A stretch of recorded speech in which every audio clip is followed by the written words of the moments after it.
Nah, yang sedang ihram, maka kain kafannya saja, kain kafannya perlakuannya sama, tapi hanya kain kafannya itu pakai kain ihram. Kain ihram itu dalam arti tidak menutup kepala. Jadi diposisikan kain ihram, jadi tidak menutup kepala, dan nanti dimandikannya itu tidak pakai wangi-wangian.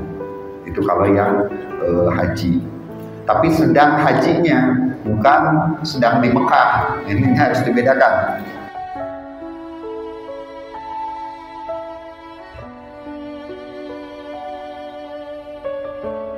Assalamualaikum warahmatullahi wabarakatuh. Nah, kita lanjutkan bacaan fikih kita, yaitu tentang jenazah.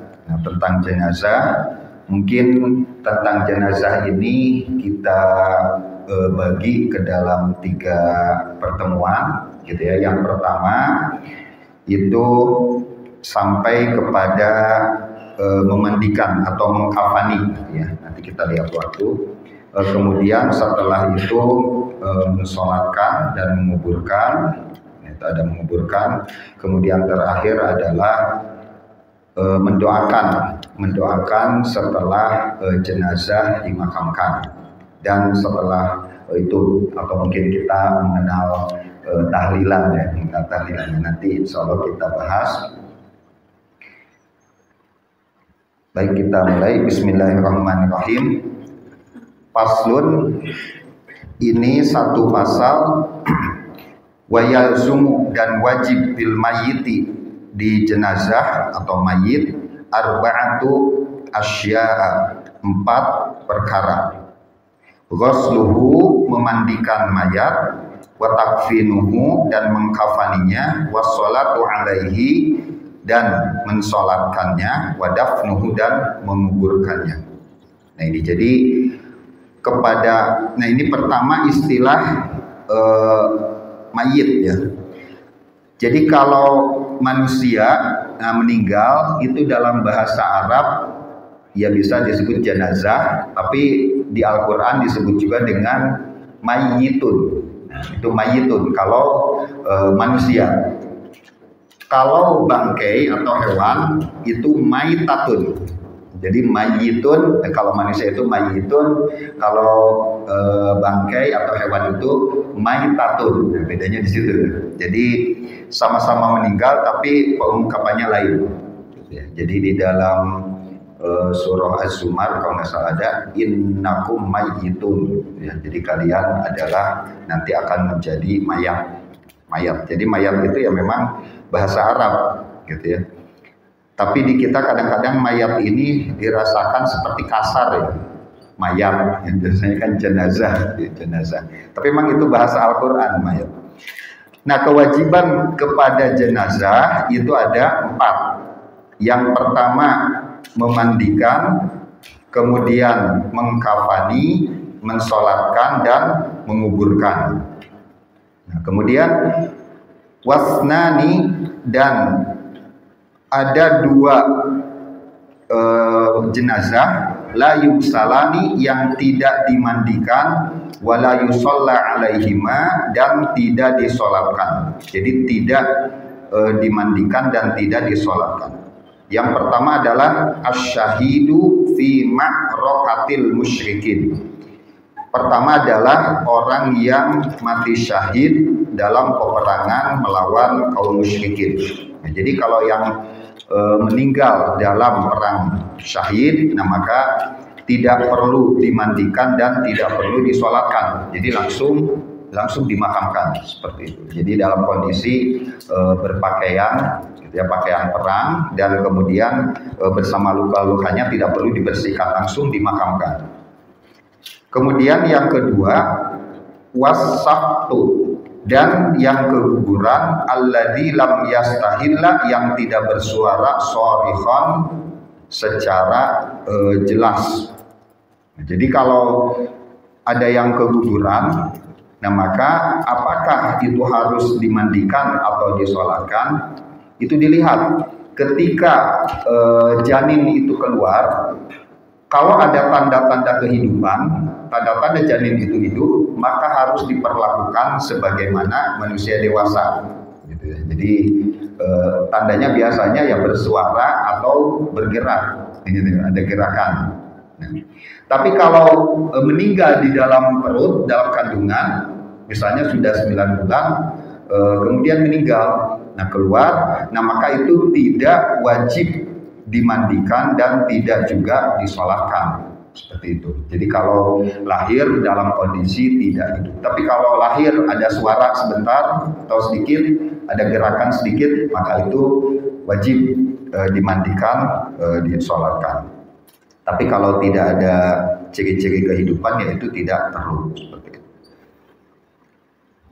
Nah kalau yang haji, yang sedang ihram ya. Nah, yang sedang ihram, maka kain kafannya saja, kain kafannya perlakuannya sama, tapi hanya kain kafannya itu pakai kain ihram. Kain ihram itu dalam arti tidak menutup kepala. Jadi diposisikan kain ihram, jadi tidak menutup kepala, dan nanti dimandikannya itu tidak pakai wangi-wangian.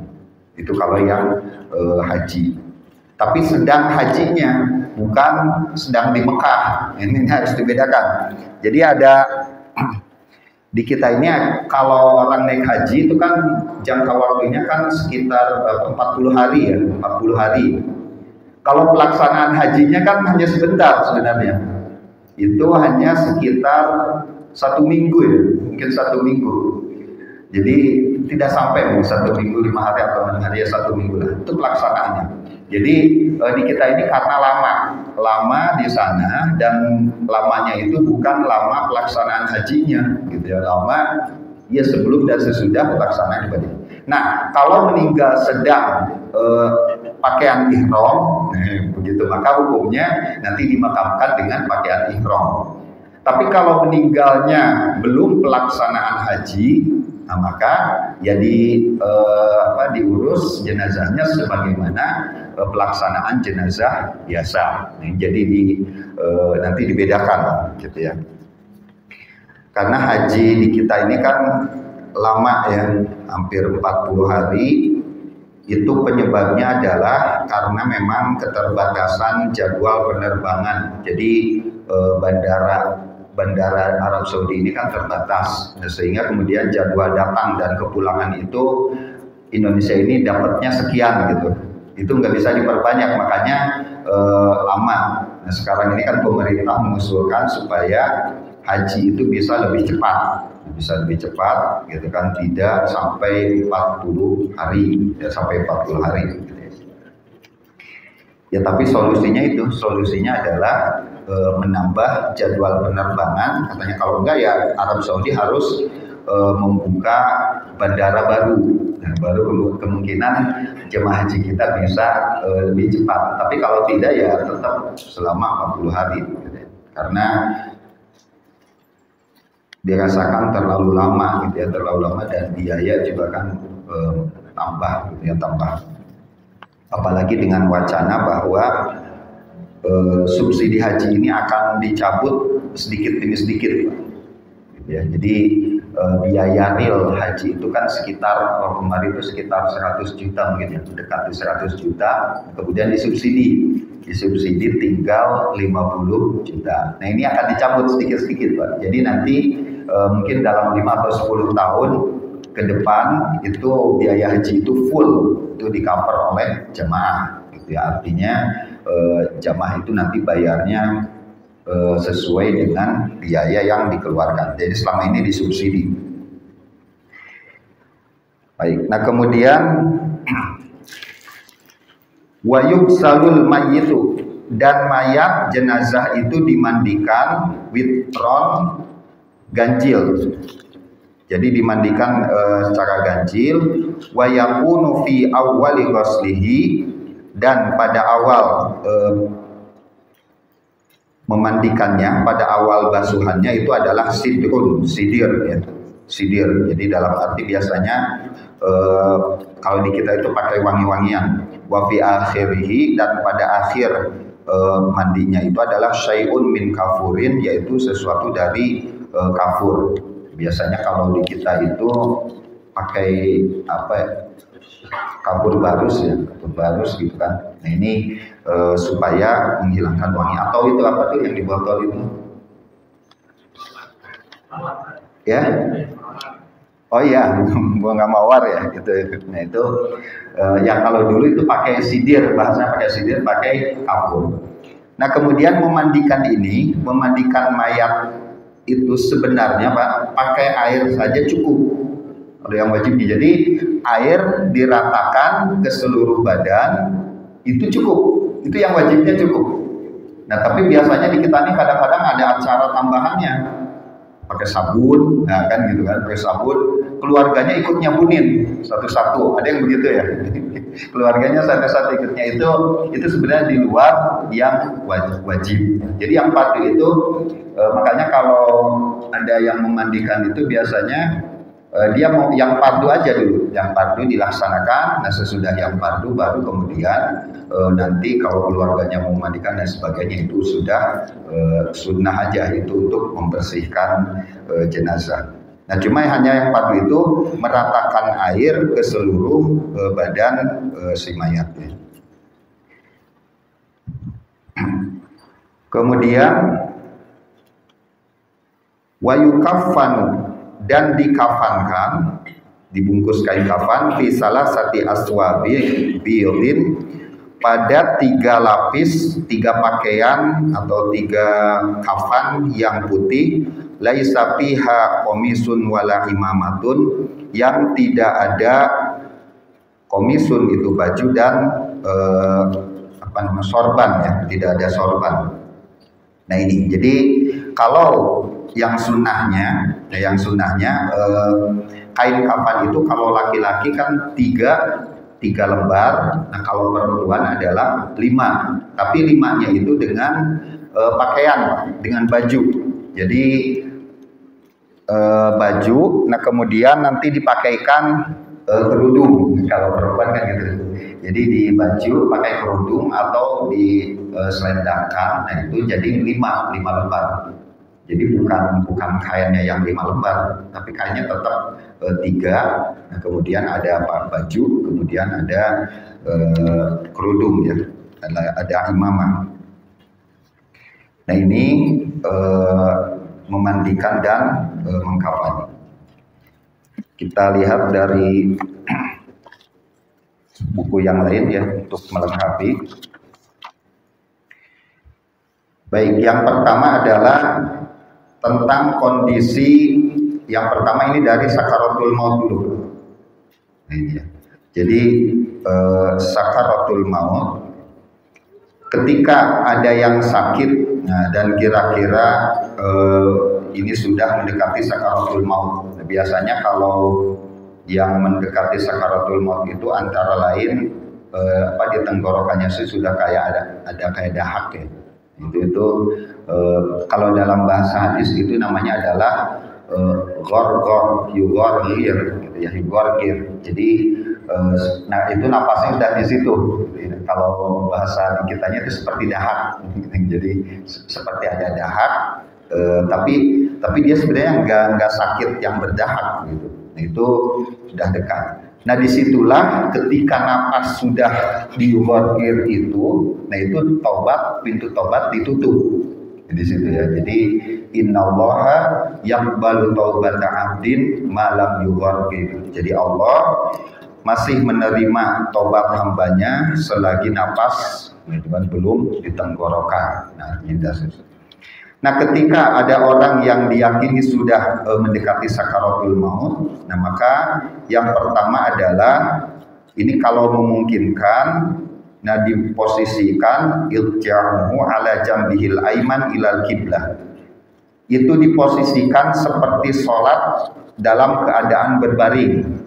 Pertama kalau memungkinkan, katanya kondisinya menghadap ke kiblat, kepala ke mana, ke utara, kepala ke utara. Ini kalau mungkin, itu kan sholat kan begitu. Jadi dia posisikan dalam posisi ketika sholat.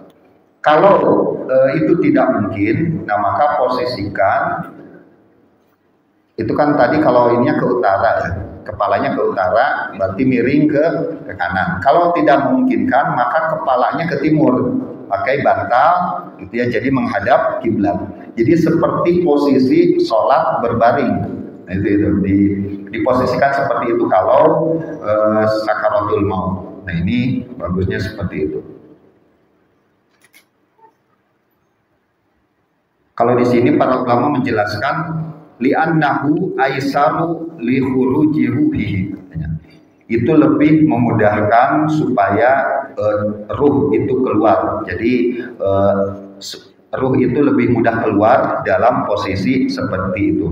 Artinya itu yang disunnahkan. Baik, kemudian selanjutnya ini ada hukum membaca Al-Quran ketika sedang sakaratul maut. Nah, bagaimana hukumnya? Nah di sini pertama, kalau menurut jumhur, gitu ya, itu yundabu qiraatu Yasin. Jadi disunnahkan membaca surah Yasin. Jadi disunahkan membaca surah Yasin di situ. Nah kemudian ada juga sebagian di madhab Hanafi dan Syafi'i yang mensunahkan, menganggap baik membaca surah Ar-Ra'du. Nah, biasanya Ar-Ra'du ini dibacakan kepada orang yang katakanlah sakaratul maut ini sudah agak lama, gitu ya. Biasanya itu membaca Ar-Ra'du. Ya, kalau Yasin biasanya yang standar baca Yasin. Nah ini kalau menurut jumhur. Tapi kalau madhab Maliki itu dianggap makruh. Di kita karena memang madhab Syafi'i maka diamalkan itu. Nah, biasanya kan orang yang sakit menjelang sakaratul maut dibacakan Yasin ya. Karena ada hadisnya itu, Iqra'u Yasin ala mautakum. Jadi bacalah Yasin ala mautakum kepada orang meninggal. Nah, orang meninggal di situ maknanya pertama bisa orang yang menjelang meninggal, dan yang kedua orang yang sudah meninggal. Jadi bacalah kepada orang yang meninggal di antara kamu surah Yasin. Nah, orang yang meninggal itu apa maksudnya itu? Sedang meninggal atau sudah meninggal. Makanya kalau di kita membaca doa kepada orang meninggal itu biasanya diiringi dengan surah Yasin. Kadang-kadang kan ada pertanyaan kenapa harus surah Yasin kalau tahlilan itu? Yaitu karena ada hadis yang seperti itu. Jadi jumhur ya. Kemudian, nah ini kalau menurut Al-Hanabilah, kalau tadi Asy-Syafi'iyah ya, menurut Al-Malikiyah, menurut mazhab Maliki, nah itu adalah makruh, gitu ya. Makruh dalam arti mereka tidak mengamalkannya, tidak mengamalkan. Tapi kalau jumhur itu mayoritas, artinya mayoritas yang lain itu mengamalkan. Jadi membaca surah Yasin, ada juga yang membaca surah Ar-Ra'du, gitu ya. Jabir bin Abdillah mengatakan innaha tuhawwinu alaihi khuruju ruhihi. Jadi Yasin itu memudahkan bagi keluar ruh. Jadi mudah-mudahan proses kematiannya itu menjadi mudah, gitu ya. Nah kemudian yang kedua, yang selanjutnya itu adalah talqin. Nah ini talqin, Pak. Jadi ketika orang meninggal itu sakaratul maut itu kan ditalqin ya. La ilaha illallah, gitu kan, dibimbing. Siapa yang harus mentalkin itu siapa, gitu ya. Nah kalau di sini para ulama mengatakan ayyatawalla arfaqo ahlil marid bihi, gitu ya. Wa a'lamuhum bisiyasatihi.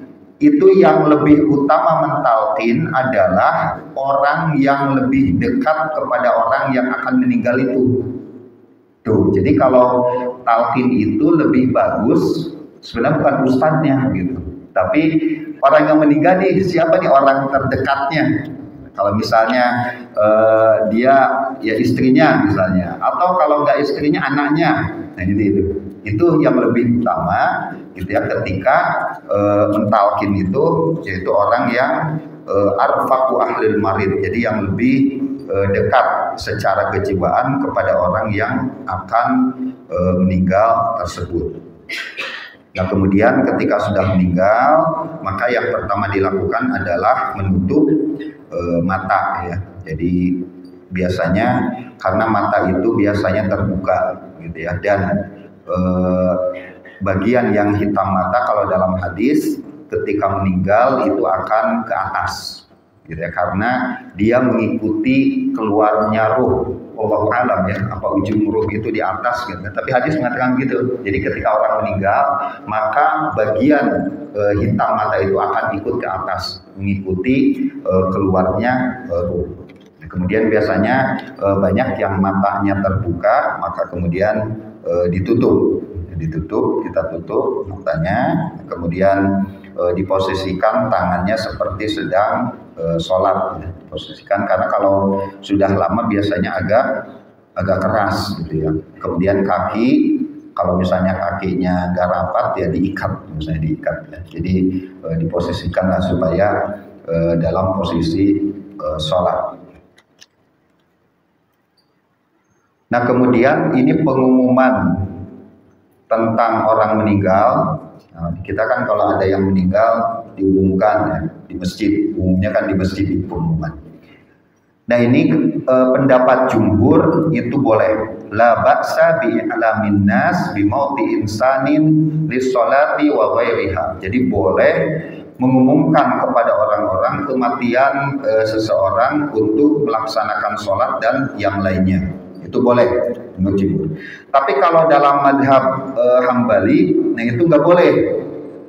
Makanya ya kalau Hambali itu ya di Arab Saudi ya, di Arab Saudi. Nah itu ada yang tidak membolehkan. Maka nanti kalau ada yang tidak mau, itu kalau jenazah itu nggak boleh diumumkan di masjid. Nah, berarti itu ngambil pendapat madhab Hambali. Tapi kalau jumhur itu boleh, Pak. Boleh pengumuman, gitu ya. Karena apa? Karena ada hadis. Nah dulu Rasulullah pernah mengumumkan tentang wafatnya Raja Najasyi. Raja Najasyi itu Raja Ethiopia yang memberikan perlindungan kepada para sahabat yang hijrah ke sana, Ethiopia. Jadi ternyata Raja Najasyi ini masuk Islam, gitu ya, masuk Islam. Jadi boleh mengumumkan kematian. Nah kalau dalam adab Hambali itu yukroh, itu makruh gitu ya. Jadi saya kurang tahu ya kalau di Arab ada orang meninggal diumumkan nggak ya di masjid. Tapi kalau melihat dari sini pada Hambali makruh gitu, artinya tidak perlu diumumkan. Tapi kalau di kita berarti tidak ada masalah ya, tidak ada masalah pengumuman orang yang meninggal. Nah cuma biasanya kalau yang menjadi masalah itu, dan ini jumhur mengatakan itu pengumuman kehilangan barang, Pak. Ini yang istilah. Kalau pengumuman kehilangan barang, karena ada di hadis ketika ada seseorang yang mengumumkan kehilangan barangnya di masjid, gitu ya, itu malah pada didoakan semoga barang itu nggak kembali lagi. Gitu. Jadi, tapi kalau pengumuman jenazah ini jumhur ulama membolehkan untuk diumumkan di masjid.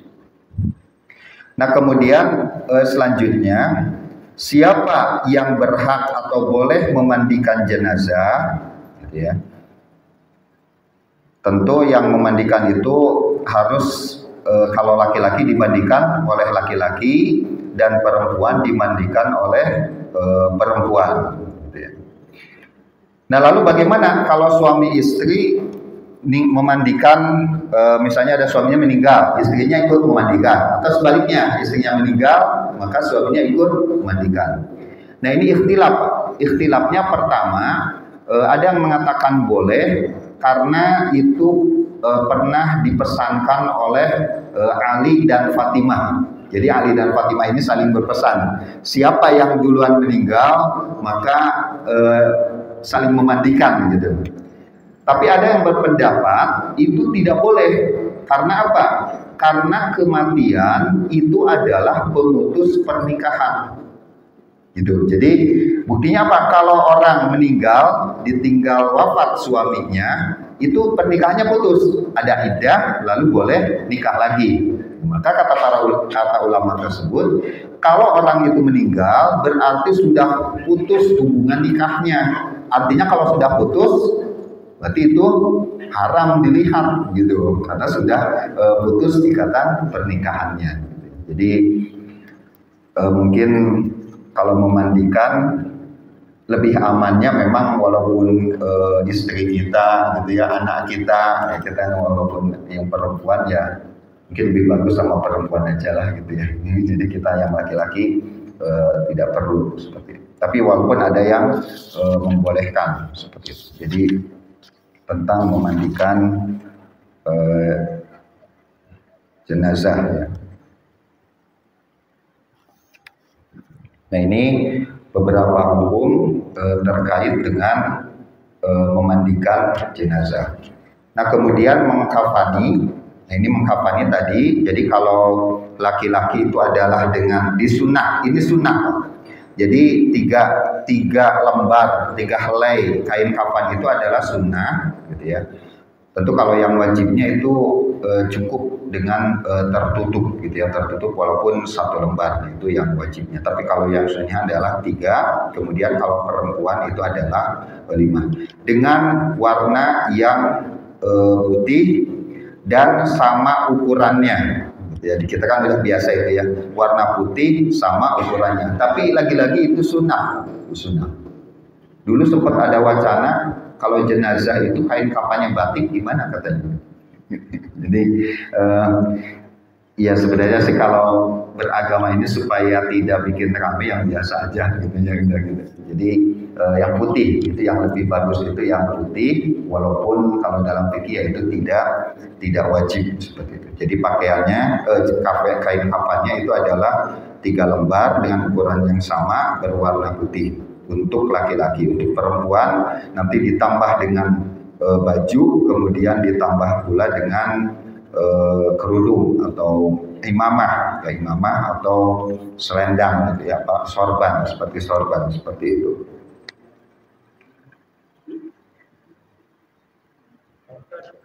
Iya. Kalau orang meninggal boleh nggak pakai kafannya itu dari namanya ikram. Jadi udah haji, jadi kan itu bukan kain yang punya ikram. Jadi kalau dia meninggal pakai kain itu ya. Ya itu kalau mencukupi ya nggak masalah. Tapi kain ihram itu kan sebenarnya nggak cukup ya buat badan itu cukup nggak ya kalau melipat panjang ya panjang. Nah ini di kita ini ada ya ada yang banyak bukan ada ya banyak yang biasanya haji kemudian nanti kain ihramnya itu dibawa ke rumah lalu dipesankan supaya nanti kalau meninggal dibungkus dengan kain ihram tersebut. Karena memang ada satu riwayat tapi lemah, ada yang mengatakan palsu gitu. Jadi itu kainnya itu dicuci air zam-zam, Pak. Gitu ya. Jadi si kain ihram itu dicuci air zam-zam. Nah kemudian katanya itu kalau meninggal pakai kain kafan yang seperti itu akan lebih ringan kondisi di alam barzahnya. Itu awalnya itu sebenarnya. Jadi kenapa kain ihram itu dipakai untuk? Tapi secara fikih sebenarnya ya pertama tidak masalah, gitu ya, tidak masalah selama memang kain itu cukup untuk membungkus badan, Ya, kain ihram itu kan ya panjang ya, relatif panjang kalau diposisikan ke badan itu relatif panjang, jadi nggak apa-apa, gitu ya. Nah cuma keyakinan itu yang kemudian banyak dipermasalahkan. Jadi umumnya biasanya naik haji ya di kampung saya dulu ada beberapa orang yang seperti itu. Jadi di sana mencuci kain pakai air zam-zam. Lalu nanti pesan kalau saya meninggal tolong dibungkus kafannya itu kain kafannya yang ini. Tapi selagi masih itu cukup laksanakan tidak masalah seperti itu. Kalau mungkin karena itu kan masuk juga wasiat, termasuk wasiat, wasiat yang harus dilaksanakan. Gitu ya, kalau memang sudah menyediakan seperti itu. kalau banyak yang kurang dia sudah baru kali itu kan banyak boleh dari tambahin Di apa kan? Disambung. Ya, sebenarnya kalau disambung itu kan kalau dalam fikih dalam kondisi darurat ya, dalam kondisi darurat baru kemudian eh, bisa disambung. Gitu ya. Dulu itu ada sahabat yang saking miskinnya itu nggak kuat beli, keluarganya nggak kuat beli kain kapan, Pak. Jadi hanya bisa kain itu kalau ditarik ke atas, kepala ketutup, kaki kebuka, tarik ke bawah, kepala yang itu dalam kondisi seperti itu. Tapi kalau dulu kasusnya ya kemudian ditutup oleh sahabat-sahabat yang punya kelebihan harta gitu. Jadi ya kalau bisa kainnya kain yang tidak disambung gitu. Dan pikir kainnya yang tidak disambung gitu ya, karena tiga helai itu. Jadi sebenarnya itu Pak tujuan kenapa orang itu pakai kain ihram ya. Kenapa pakai kain ihram itu ada keterangan yang seperti itu. Walaupun keterangannya itu kemudian dikatakan lemah, bahkan dikatakan adalah palsu. Nah ini di sini ada wa aqallul kafni, dan kafan paling sedikit itu saubun wahidun. Satu pakaian gitu ya, satu pakaian itu satu kain bagusnya. Yasturu auratal mayyit alal ashah. Jadi yang menutup aurat mayit itu menurut pendapat yang sahih. Nah, kemudian wa yakunu al kafnu, dan kafan itu min jinsima yal bisuhu asyahsu fi hayatihi. Jadi jenis kain kafannya itu adalah dari jenis kain yang standar dia pakai ketika masih hidup gitu ya. Jadi kain kafannya itu ya yang biasa saja. Bahkan kalau dalam satu riwayat misalnya diceritakan Abu Bakar itu beliau berpesan itu nanti pakai kain kafannya, pakai kain kafan yang kualitasnya rendah. Itu istilahnya bukan kain yang mahal. Beliau mengatakan begitu. Kalau Rasulullah mengatakan karena jangan bermegah-megahan dalam kain kafan. Karena apa? Karena itu yang paling cepat rusak gitu ya. Jadi ketika dimakamkan maka yang lebih cepat rusak itu adalah kain, bagian kainnya yang akan cepat rusak. Jadi ya paling tidak dari jenis kain yang standar dipakai oleh orang tersebut.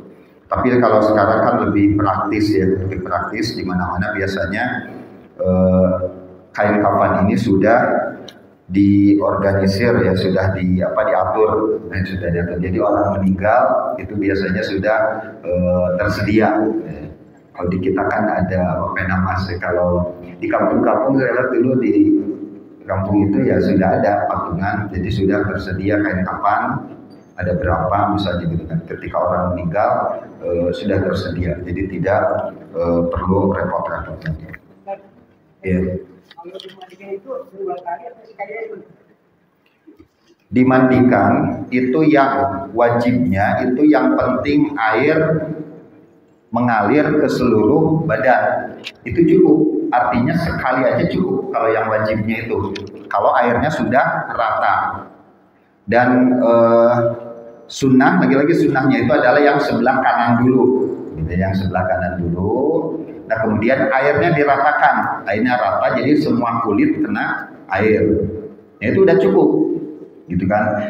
Tapi kalau sunnahnya bisa 1 kali, kalau misalnya belum merata 1 kali, ganjil 1, 3, 5 gitu. Jadi kalau 1 kali sudah cukup sudah. Tapi kalau misalnya tadi ahli warisnya atau keluarganya ingin ikut memandikan pakai sabun apa, itu berarti tambahan saja itu. Jadi artinya kalau kita memandikan yang wajibnya aja dulu, setelah wajibnya selesai, udah kalau mau ada tambahan apa yang memandikan gitu Pak. Jadi sekali cukup gitu ya. Yang penting airnya merata. Ya sama kayak kita mandi wajib kan, sekali juga cukup kalau merata gitu kan. Kalau kita mandi wajib semua kulit dengan 1 basuhan itu semua kena, itu sudah cukup. Tapi kalau tidak ya diulang gitu ya, diulang secara ganjil dan dari sebelah kanan seperti itu. Ada lagi yang ditanyakan Pak? Iya. Jadi kalau di rumah sakit itu ya sebagai dokter itu ya harus tidak sama yang ya.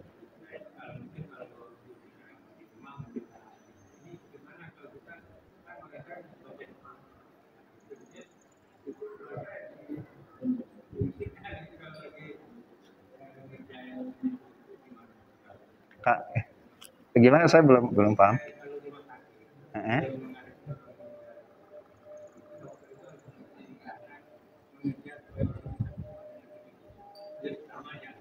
Iya, iya. Iya.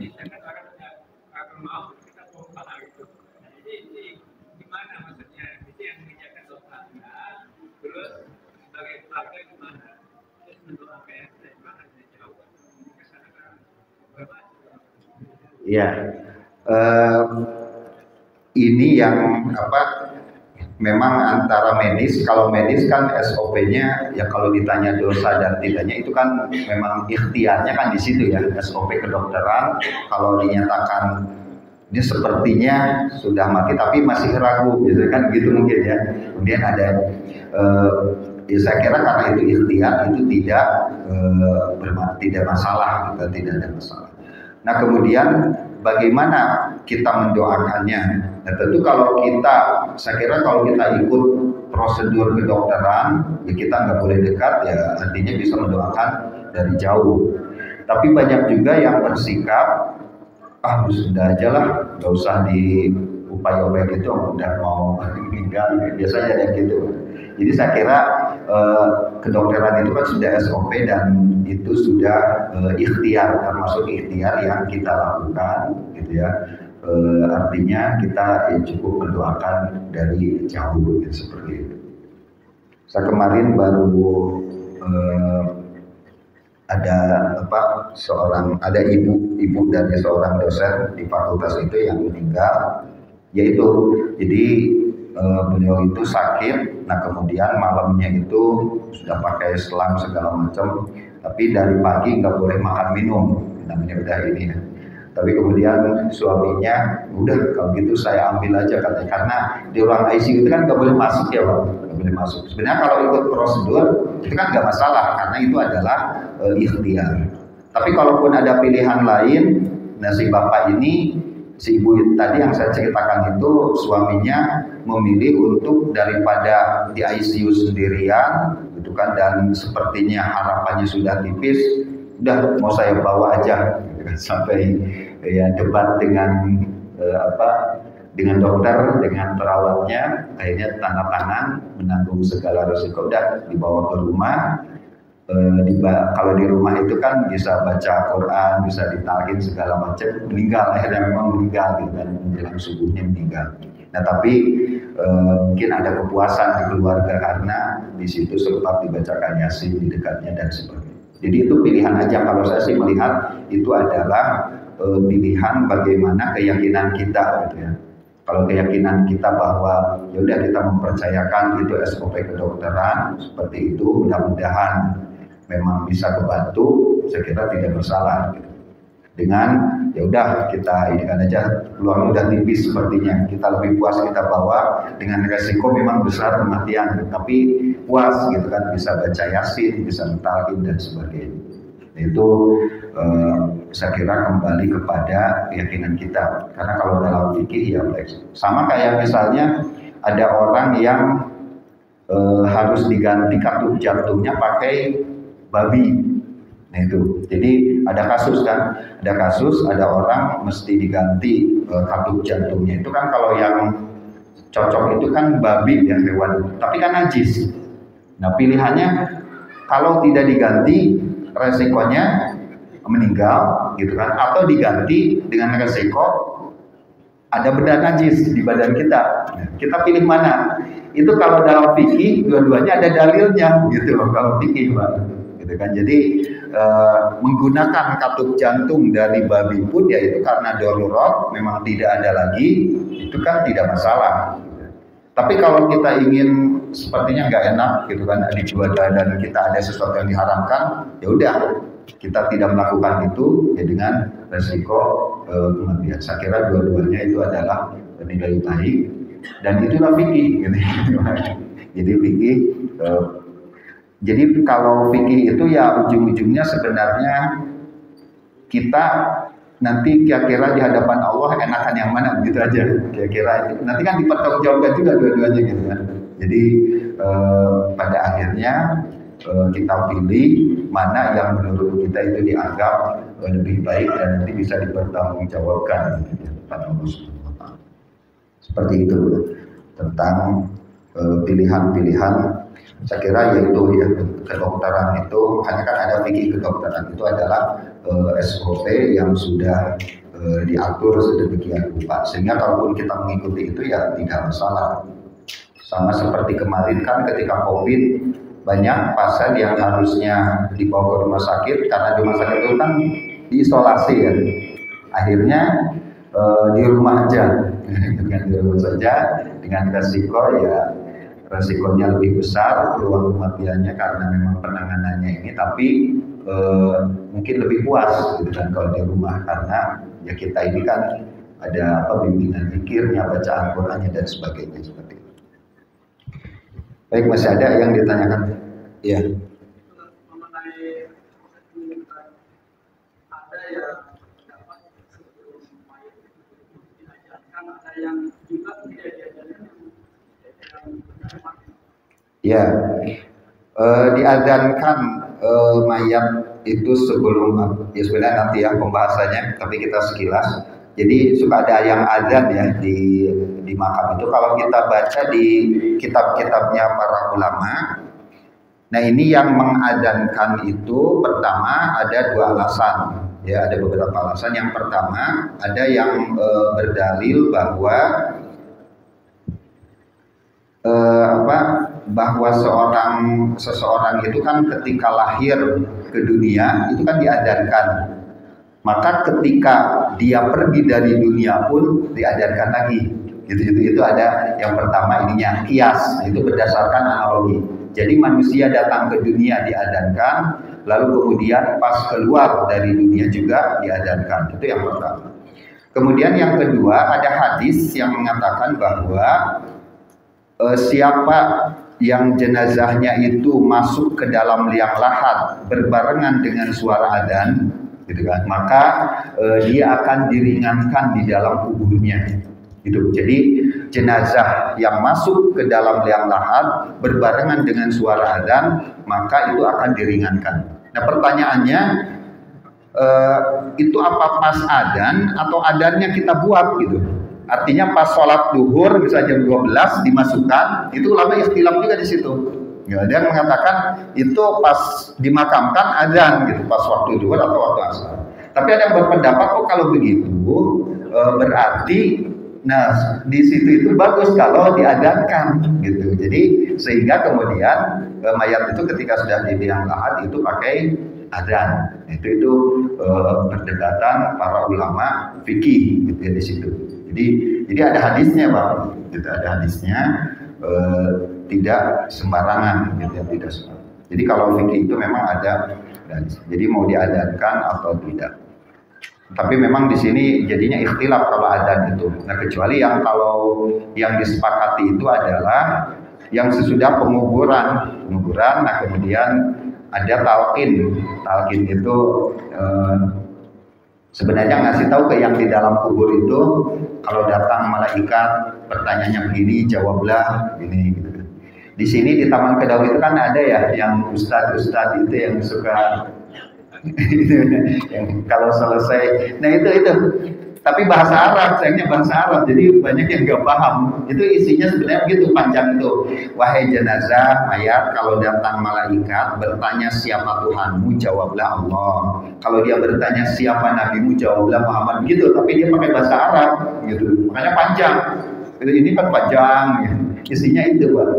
Gitu. Kalau dia datang kemudian bertanya gitu kan, apa pedoman dan sebagainya, jawab Al-Quran, gini itu isinya seperti itu. Itu adalah talqin, bagian dari talqin juga gitu ya, untuk membimbing gitu ya. Jadi gitu Pak. Jadi diadzankan juga itu ada hadisnya berdasarkan hadis tersebut gitu ya. Mungkin itu yang dapat disampaikan, mudah-mudahan menambah ilmu dan keberkahan untuk kita semua. Mohon maaf apabila ada kata-kata yang kurang berkenan. Hasbunallahu wa ni'mal wakil, ni'mal maula wa ni'man nasir. Kita tutup dengan kafaratul majlis. Subhanakallahumma wa bihamdika asyhadu an la ilaha illa anta astaghfiruka wa atubu ilaik. Assalamualaikum warahmatullahi wabarakatuh.